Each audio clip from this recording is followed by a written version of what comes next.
கர்த்தருடைய பரிசுத்த நாமம் மையப்படுவதாக. இந்த ஓய்வு நாளின் ஆரம்ப வேளையிலே தேவ சமூகத்தில் நம்மை தேவ ஆவியானவர் கூட்டி சேர்த்ததற்காக ஆண்டவருக்கு நன்றி சொல்லுவோம். இந்த 10 நாட்களும் நமக்கு 10 ஜெப நாட்களாக, பரலோக நாட்களாக தேவன் கட்டளையிட்டு நாம் அன்றியும் நீங்கள் ஜெபம் பண்ணும்போது பட் வென் யூ ப்ரே என்ற மைய கருத்தின் கீழே பரமண்டல ஜெபத்தை பற்றி நாம் கற்றுக்கொள்ளும்படி கர்த்தர் நமக்கு உதவி செய்து வருகிறார். ஆண்டவருக்கு நன்றி செலுத்துவோம். இன்றைக்கு அந்த பரமண்டல ஜெபத்தின் இன்னொரு முக்கியமான வாக்கியத்தை படிக்க போகிறோம். அதனுடைய தலைப்பு என்னவென்றால், எங்களை சோதனைக்குட்பட பண்ணாதிரும், எங்களை சோதனைக்குட்பட பண்ணாமல் தீமை நின்று எங்களை ரட்சித்து கொள்ளும். Lead as not into temptation but deliver as from evil என்ற ஜெப வரி நமக்கு நன்றாக தெரியும். யாக்கோபு 1ஆம் அதிகாரம் 13-14 வசனங்கள் மைய வசனம். சோதிக்கப்படுகிற எவனும் நான் தேவனால் சோதிக்கப்படுகிறேன் என்று சொல்லாதிருப்பானாக. தேவன் பொல்லாங்கினால் சோதிக்கப்படுகிறவர் அல்ல, ஒருவனையும் அவர் சோதிக்கிறவரும் அல்ல. அவனவன் தன் சுய இச்சையினாலே இழுக்கப்பட்டு சிக்குண்டு சோதிக்கப்படுகிறான் அப்படின்னு வேதம் சொல்லுகிறது. கர்த்தருடைய ஜெபம் அல்லது சீஷர்களுடைய ஜெபம் நமது ஜெப வாழ்வுக்கு ஒரு மாபெரும் மாதிரி ஜெபம் ஆகும். The Lord's Prayer or the Disciples' Prayer is the great model prayer for all of us. இந்த ஜெபம் பாருங்களேன், இந்த ஜெபம் எப்படி தொடங்குது? பரமண்டலங்களில் இருக்கிற அப்படின்னு தொடங்குது. எங்கே வந்து முடியுது தெரியுமா? நமது அன்றாட பள்ளத்தாக்கு அனுபவம் வரைக்கும் இறங்கி வருகிறது. நம்முடைய அன்றாட பள்ளத்தாக்கு அனுபவம் என்ன? தினம் சோதனைகளை நாம் சந்திக்கிறோம். அப்போ பரமண்டலத்தில் தொடங்கி நம்முடைய பாவ சோதனைகள் வரைக்கும் இந்த ஜெபம் அப்படியே இறங்கி வருது. தேவன் எப்படி பரலோகத்திலிருந்து கீழே நமக்காக இறங்கி வந்தார், அதே போல் தேவனின் தேவைகள் 3 அப்படின்னு இந்த ஜெபத்தில் நம்ம பார்த்துருக்கிறோம். தேவனின் தேவைகள் என்னென்ன? அவருடைய நாமம் பரிசுத்தப்பட வேண்டும், அவருடைய ராஜ்யம் வர வேண்டும், அவருடைய சித்தம் பரலோகத்தில் செய்யப்படுவதோடு பூமியிலையும் செய்யப்படணும். இது தேவனுடைய 3 தேவைகள். மனிதனின் 3 தேவைகள் என்ன? மனிதனுக்கு உணவு மட்டுமல்ல, அன்றாட ஆகாரம் மட்டுமல்ல, மன்னிப்பு மட்டுமல்ல, அனுதின பாவ போராட்டத்தில் அவனுக்கு விடுதலையும் வெற்றியும் தேவை. சரிதானே? அந்த விடுதலையும் வெற்றியும் நிலைகுலையாத விதத்தில் நமக்கு தேவை. ஏனென்றால் மாம்சத்தின் சோதனைகள் மற்றும் பிசாசின் தாக்குதல்களோடு நாம் சந்திக்கிற போராட்டங்களையும் வெற்றியின் வழிமுறைகளையும் ஆண்டவர் எப்படி சொல்லிக் கொடுக்கிறார்னா, எங்களை சோதனைக்குட்பட பண்ணாமல் தீமை நின்று எங்களை ரட்சித்து கொள்ளும் என்ற ஜெபத்தின் அடிப்படையில் நமக்கு கற்றுக் கொடுக்கிறார். சரிங்களா? ஜெபத்தோடு கற்றுக்கொள்ளுமா? ஜெபிப்போம். நல்ல தகப்பனே, உம்முடைய நல்ல பரிசுத்த ஆவியானவர் எங்களுக்கு சத்திய வேதத்தை கொடுத்திருப்பதற்காக நன்றி. கர்த்தாவே, அதில் இந்த பரமண்டல ஜெபம் எத்தனை விசேஷமானது. இந்த நாளில் நாங்கள் படிக்க போகிற எங்களை சோதனைக்குட்பட பண்ணாமல் தீமை நின்று எங்களை ரட்சித்து கொள்ளும் என்ற வரியின் மகத்துவங்களை ஆண்டவரே, ஆழ்ந்த அர்த்தங்களை எங்களை கற்றுத்தாரும். கர்த்தருடைய ஆவியானவர் எங்களோடு பேச காத்திருக்கிறோம். கர்த்தாவை சொல்லும்படியார்கள் கேட்கிறோம். நீர் பெருகும், நாங்கள் சிறு உதவி செய்யும். இயேசுவின் மூலம் ஜெபிக்கிறோம் நல்ல பிதாவே, ஆமென். சோதனை என்று வரும்பொழுது நாம் 3 காரியங்களை படித்து கொள்ள வேண்டும் இந்த ஜெபத்தின் அடிப்படையில். த ப்ராப்ளம் ஆஃப் டெம்டேஷன், சோதனை என்னும் பிரச்சனை.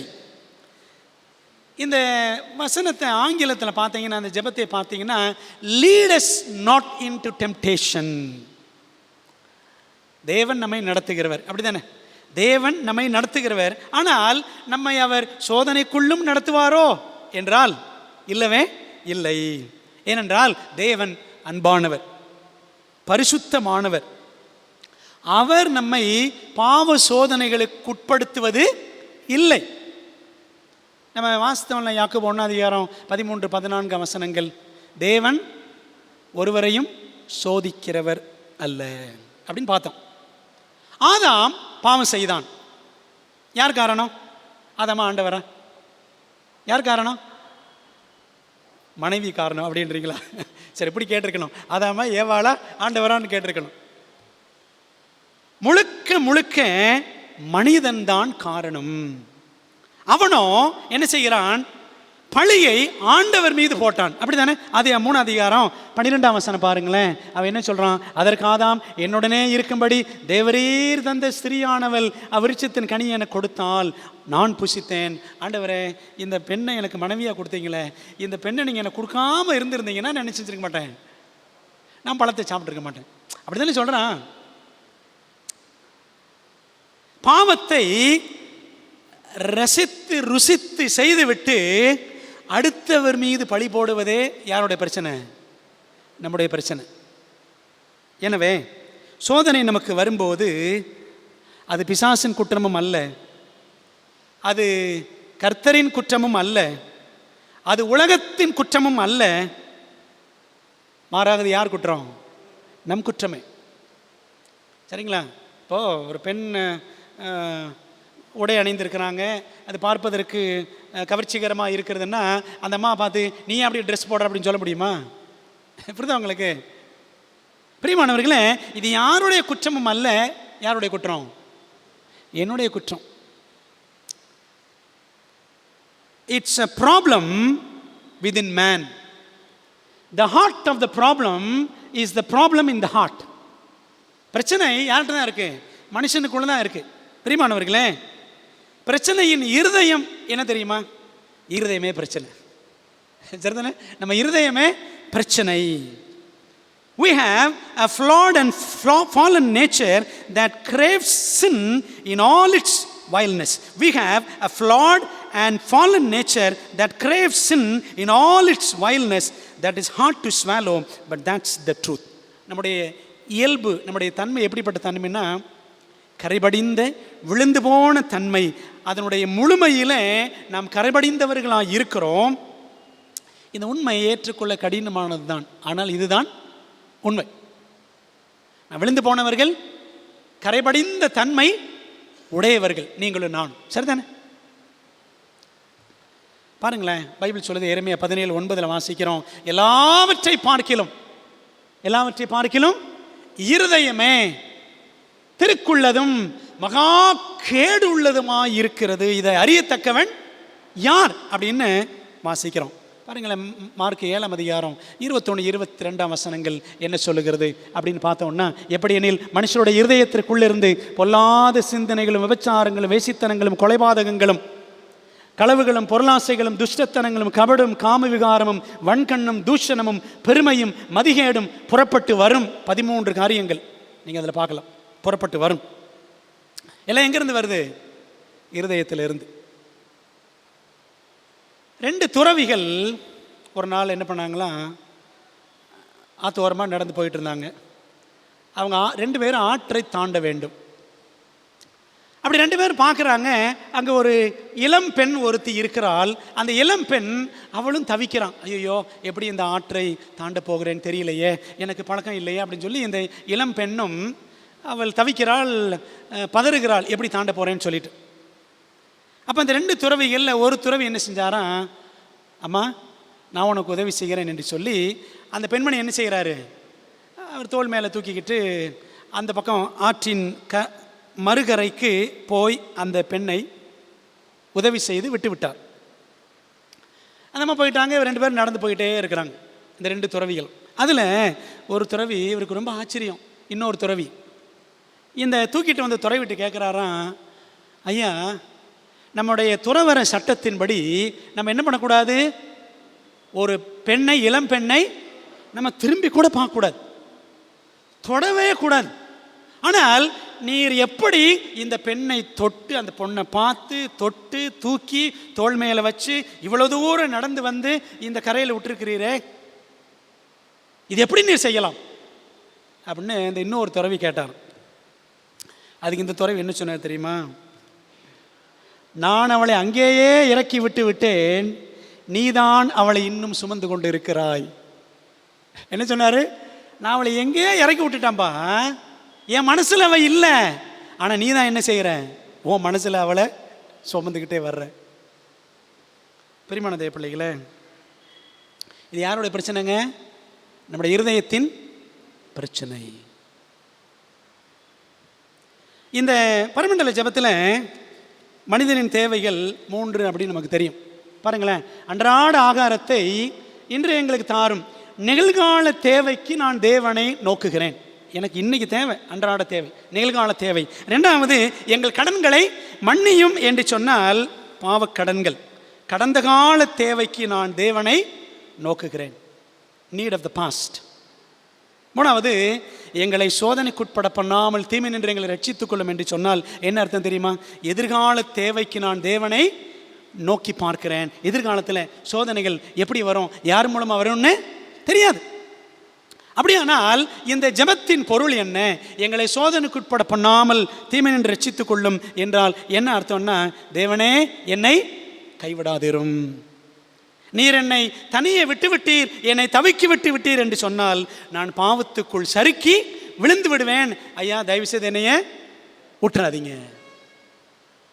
Lord, please do not abandon me because alone I will slip into sin. தனியாக விட்டா நான் பாவத்தில் விழுந்துவேன் ஆண்டவரே. இதுதான் இந்த ஜெபத்தினுடைய அர்த்தம். இப்போ விளங்குது உங்களுக்கு? சோதனை என்னும் பிரச்சனை. எனக்கெல்லாம் சோதனையே வராதுங்க. யாராவது இருக்கிறீங்களா? சொல்கிறவங்க யாராவது இருக்கிறீங்களா? நான் கை தூக்குறேன்னு நினச்சிக்காதீங்க. நீங்கள் உங்கள்கிட்ட கேட்குறதுக்காக நான் கை தூக்குறேன். சோதனை யாருக்கும் வரும், எல்லாருக்கும் வரும், எனக்கும் வரும். ஆகவே இந்த சோதனை என்ற பிரச்சனை நம்ம எல்லாருக்கும் இருக்கிறது. 2வது, the power of temptation, சோதனையின் வல்லமை. இந்த சோதனையை குறித்து எலன் ஒயிட் அம்மையார் எழுதுனாங்க பாருங்கள், ரொம்ப அழகாக எழுதுறாங்க. உங்களுக்கு நான் ஒரு புக்கு சொன்னேன், thoughts from the mount of blessing சொல்லிட்டு, ஆசீர்வாத மலையில் இருந்து சிந்தனை துளிகள். இந்த வாரத்தில் ஒரு 3 புக்கு நான் சொன்னேன். ஏதாவது படிச்சிங்களா? ஏதாவது படிக்கணும்னு கொஞ்சமாவது மனசில் யோசனை வந்துச்சா? இந்த புக்கு வேறு நேற்று படிச்சிங்களா? வெரி குட், வெரி குட், ரொம்ப சந்தோஷம். ஒரு சிலர் கை தூக்குறீங்க. இந்த புக்கு நேற்றும் ஒரு சிலருக்கு கொடுத்தேன், சரிங்களா? 15 ரூபான்னு சொன்னேன், சரிங்களா? வந்துச்சு, வர வச்சுருக்கிறோம். ஆகவே இன்றைக்கு வேண்டுமானால் teachers to pray tuck bachelor book நீங்கள் என்ன செய்யலாம், வாங்கி கொள்ளலாம். அன்பானவர்களே, இந்த எலன் ஒயிட் அம்மையார் எழுதுறாங்க பாருங்க, என்ன சொல்கிறாங்க? Temptation is enticement to sin. And this does not proceed from God, but from Satan and from the evil of our own hearts. It is because selfishness exists in our hearts that temptation has power over us. தமிழில் வாசிக்கிறேன். பாவத்திலே மயக்கி சிக்க வைக்கும் காரியமே சோதனையாகும். சோதனை என்னவா? பாவத்தில் மயக்கி நம்மை சிக்க வைக்கும் காரியமே சோதனை. இது தேவனிடமிருந்து வருவதில்லை, மாறாக சாத்தானிடமிருந்தும், வெளியிலிருந்து. சரிங்களா? சாத்தான் எங்கே இருக்கிறான்? நமக்கு வெளியில் தானே இருக்கிறான். வெளியிலிருந்து அந்த சாத்தான் மூலமாக நமது சொந்த இருதயங்களின் தீமையிலிருந்தும் வருகிறது. இருதயம் எங்கே? உள்ள. அப்போ சோதனைகள் எங்கேருந்து வருது? வெளியிலிருந்து சாத்தான் மூலமாக வருது, உள்ளே இருந்து என் இருதயத்தின் மூலமாக வருது. நம்ம இருதயங்களில் சுயநலம் இருப்பதால் தான் சோதனை நம்மேல் பலம் கொள்ளுகிறது. சுயநலம் உள்ளே இருக்குது, அதனால தான் சோதனை என்ன பண்ணுது? என்ன ஜெயிச்சிருது என்று அம்மையார் எழுதுறாங்க. தீமை நின்று எங்களை ரட்சித்துக் கொள்ளும்,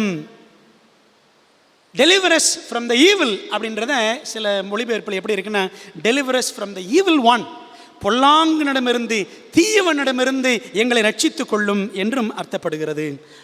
அவனுக்கு தெரியும், சாத்தானுக்கு தெரியும் யார் யாருக்கு முன்பாக என்ன தடுக்களை, சோதனையை வைக்க வேண்டும் என்று. ஏவாள் ஏசாவுக்கு உணவை வைத்தான்.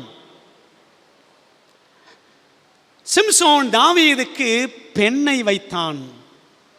யூதாஸ் அனனியா சப்பீராளுக்கு பணத்தை வைத்தான். நேபுகாத் நேச்சார் பெல்ஷாத்சாருக்கு, தாத்தாவுக்கும் பேரனுக்கும் பெருமையை வைத்தான்.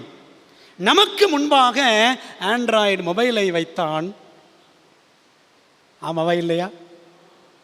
6000 ஆண்டு கால அனுபவசாலிக்கு தெரியும் நமக்கு முன், எனக்கு முன் எதை வைக்க வேண்டும் என்று. புரியுதா உங்களுக்கு? பாவம் என்ற காரியத்தோடு சாத்தானுக்கு எத்தனை வருஷம் அனுபவம் இருக்குங்க? 6000 வருஷம் அனுபவசாலி அவன். அவனுக்கு தெரியும் யார் யாருக்கு என்ன வைக்கணும் அப்படின்றது அவனுக்கு தெரியும். பிரியமான தேவ பிள்ளைகளை யோசித்து பாருங்க. The power of temptation is so strong. Sin is so strong, so sudden, so seductive. Elon white எழுதுறாங்க, பாவம் மிகவும் கவர்ச்சிகரமானது, மிகவும் திடீரென்று நம்மை தாக்கிவிடும். அது மிகவும் வல்லமையானது அப்படின்னு எழுதுறாங்க Elon white Ammaiyar Patrick's and profits என்ற புத்தகத்தில். அன்பான தேவ பிள்ளைகளே, பில்லி கிரஹாம் சொல்கிறாரு, முதல் பார்வை சோதனை. முதல் பார்வை சோதனை. அப்போ ஒரு பொண்ணு போகுதுன்னு வச்சுக்கோங்களேன், அப்படியே கண்ணில் பட்டுறது முதல் பார்வை. First look is temptation. திரும்பி ரெண்டாம் முறை பார்க்குறேன் பார்த்தீங்களா, அப்படி பார்க்குறேன் பார்த்தீங்களா, இதான் என்னது? ரெண்டாம் பார்வை பாவம். First look is temptation, second look is sin. அன்பான தேவ பிள்ளைகளே, ஒரு பெரிய வீழ்ச்சி எங்கே தான் ஆரம்பிக்குதுன்னா சிறிய பார்வையில் தான் ஆரம்பிக்கிறது. A great fall always begins with a little look. A great fall always begins with a little look. ஒரு சின்ன பார்வையின் மூலமாகத்தான் பெரிய வீழ்ச்சி ஏற்படுகிறது. அது உதாரணமாக தாவீதை சொல்லலாம். அப்படி தானே? ஒரு மேலே போய் உலாத்திக்கிட்டு இருந்தார் அரண்மனையில். ஒரு பெண்மணி குளித்து கொண்டிருந்தால் பத்சேபாள். பார்வை தான், அப்படி தானே? வந்திருக்கலாம்ல, நமக்கு தெரியும் கதையெல்லாம். அது யார், அவங்க அப்பா யார், அவன் புருஷன் யார், நடந்துச்சுல்ல பார்வை.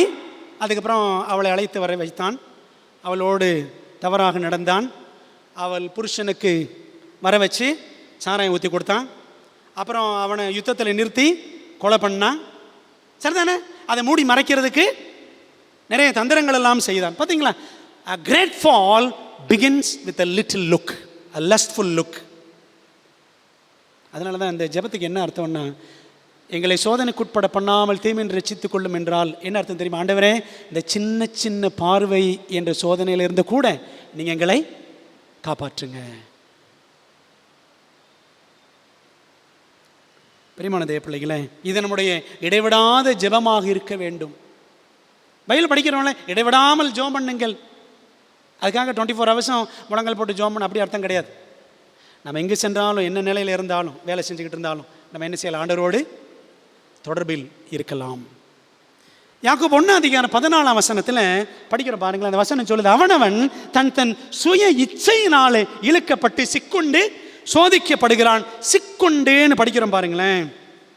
ஆங்கிலத்தில் enticed அப்படின்னு ஒரு வார்த்தை இருக்குது. அதுக்கு என்ன அர்த்தம்னா தூண்டிலில் மாட்டி அப்படின்னு அர்த்தம். அவனவன் தன் சுய இச்சையினாலே அவன் இழுக்கப்பட்டு அவன் சிக்குண்டு தூண்டிலில் மாட்டியது போல அவன் என்ன செய்கிறான்?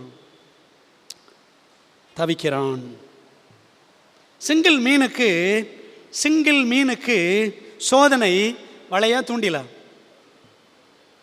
சொல்லுங்க, தூண்டில் தான்.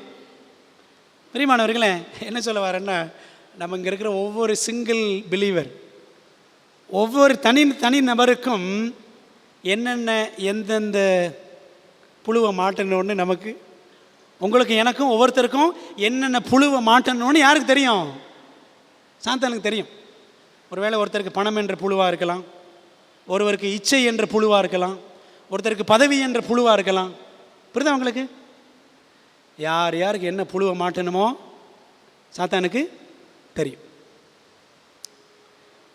When we are tempted, the old man is baiting the new man to go back to the old way of life. நாம் சோதிக்கப்படும் பொழுது அந்த பழைய பாவ வாழ்க்கைக்கு திரும்பும்படி இந்த புதிய மனுஷனை பழைய மனுஷன் இழுக்கிறான்.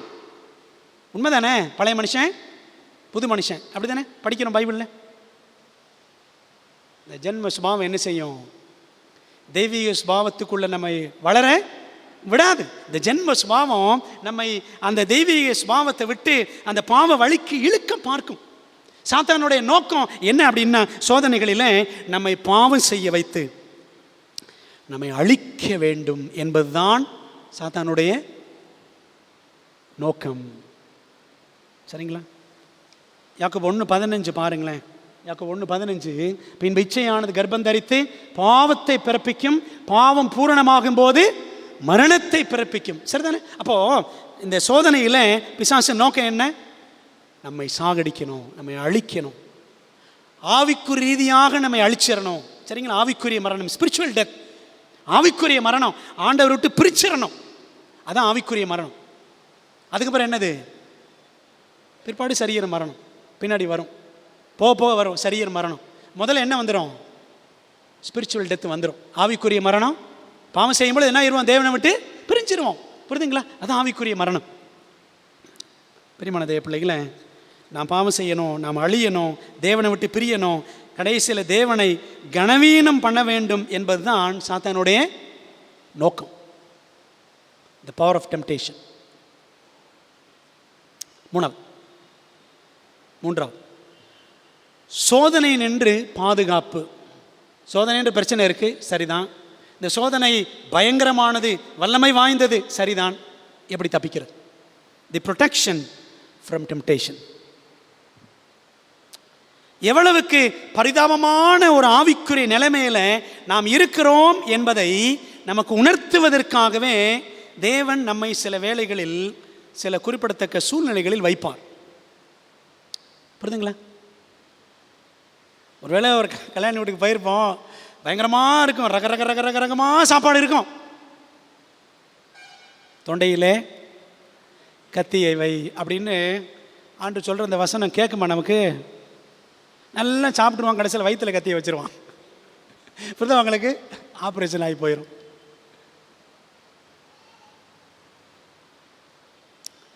இன்றைக்கி நம்முடைய பழக்க வழக்கங்களை யோசித்து பாருங்களேன். அண்ணன் தங்கச்சின்னு பழகுவாங்க, அண்ணன் தங்கச்சின்னு தான் பேசிக்குவாங்க, ஆனால் மனசில் தப்பான எண்ணங்கள் இருக்கும்.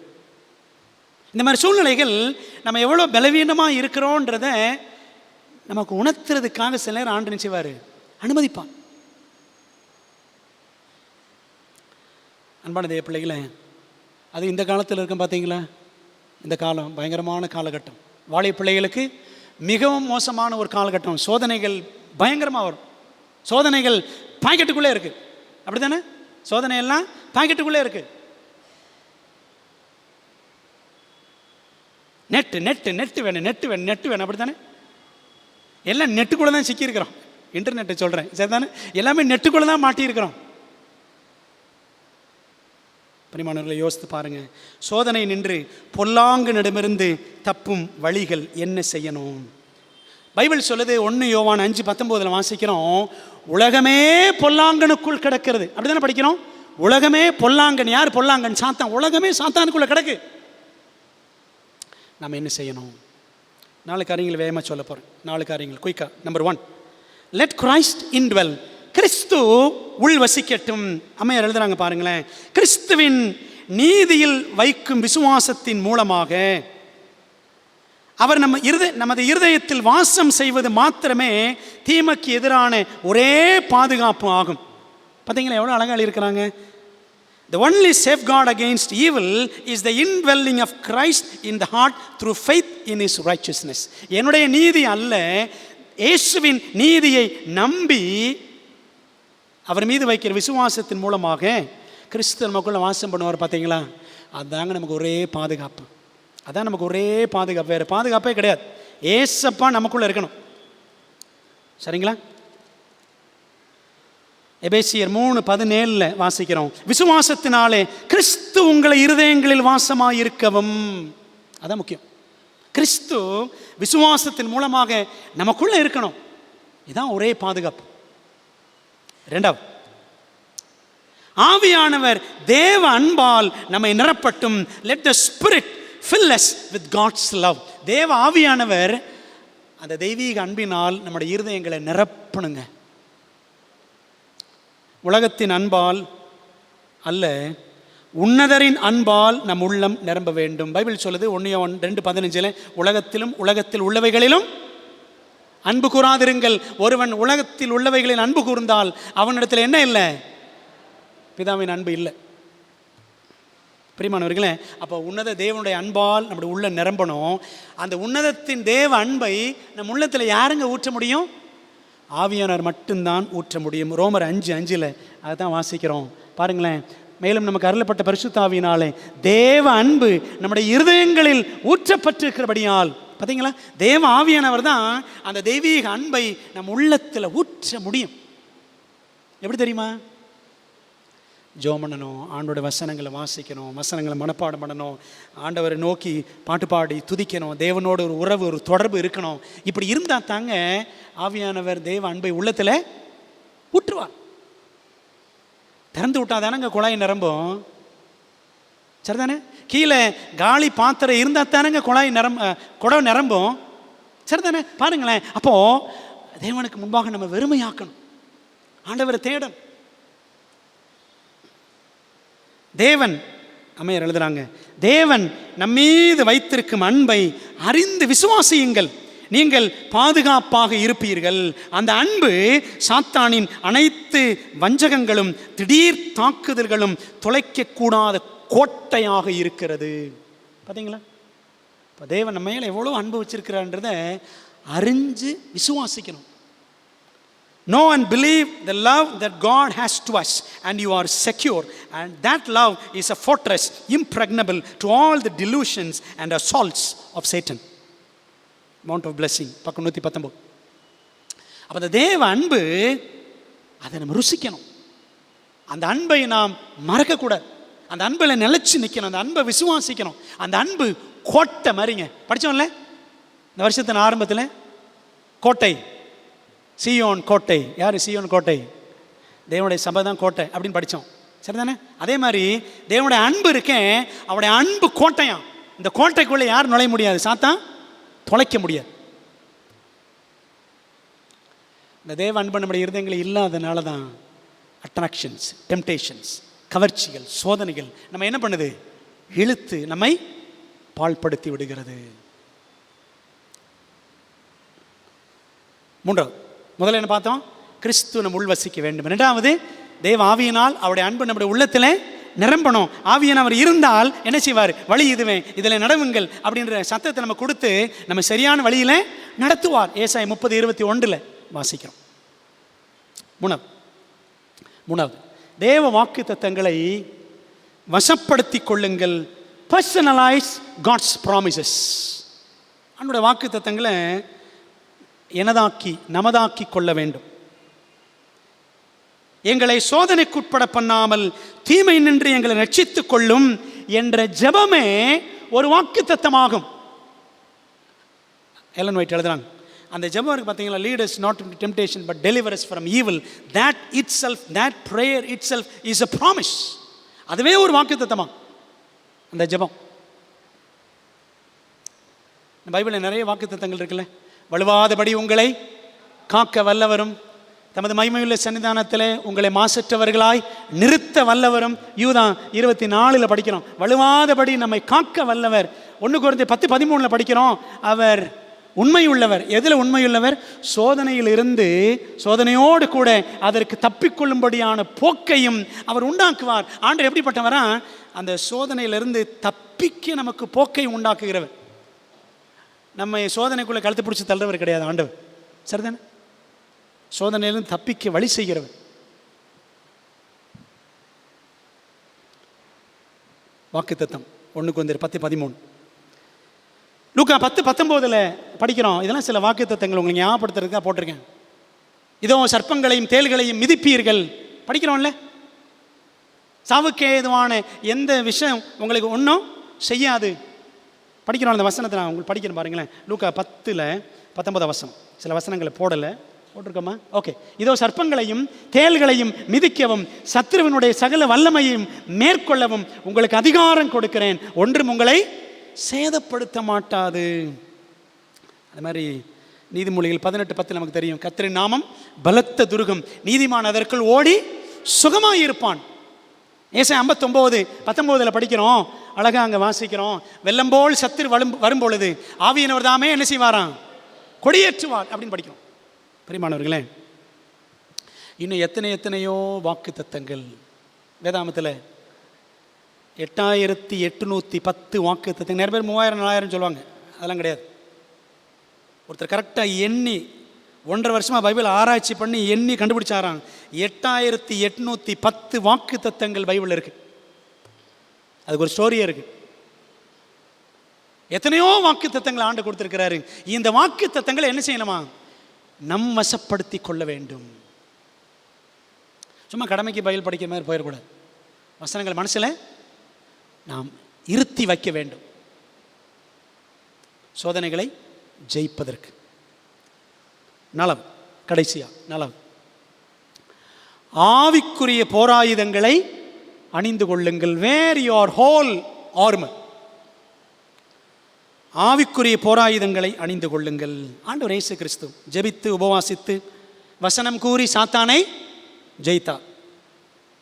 நாமும் அப்படியே செய்ய வேண்டும். மத்தேயு 4 அதிகாரம், லூக்கா 4 அதிகாரத்தில் படிக்கிறோம். சரிதானே?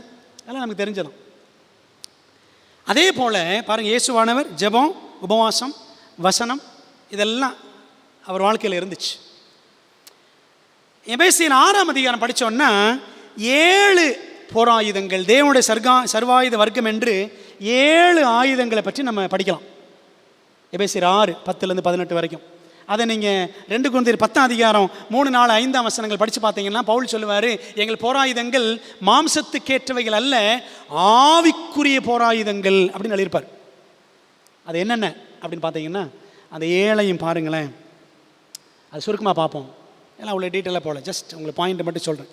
சத்தியம் என்னும் கச்சை, தி பெல்ட் ஆஃப் ட்ரூத். நீதி என்னும் மார்க்கவசம், the breastplate of righteousness. ஆயத்தம், சமாதானத்தின் சுவிசேஷத்திற்குரிய ஆயத்தம் என்னும் பாதரட்சை, the shoes of the gospel. இரட்சணியம் என்னும் தலைச்சீரா, ஹெல்மெட் ஆஃப் சால்வேஷன். 5வது விசுவாசம் என்னும் கேடகம், தி ஷீல்ட் ஆஃப் ஃபெய்த்.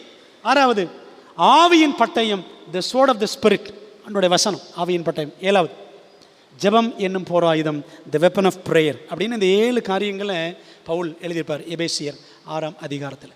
பிரியமானவர்களே, சத்தியம்,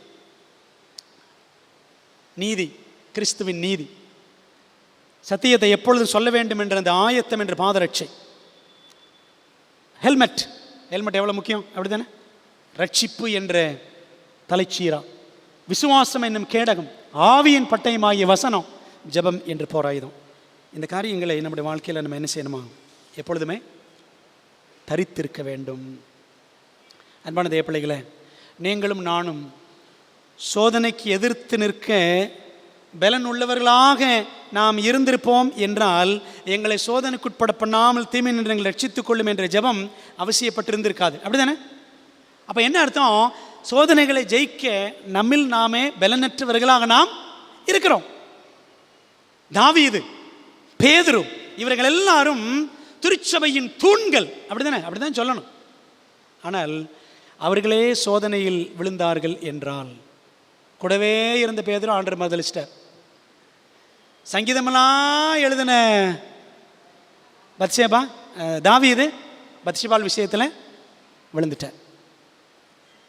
பிரியமானவர்களே, அப்படியானால் தாவீது, பேதுரு இவர்களே தவறினார்கள் என்று சொன்னால், பலவீன நாணல்கள் போன்ற நாம் ஏமாத்திரம்.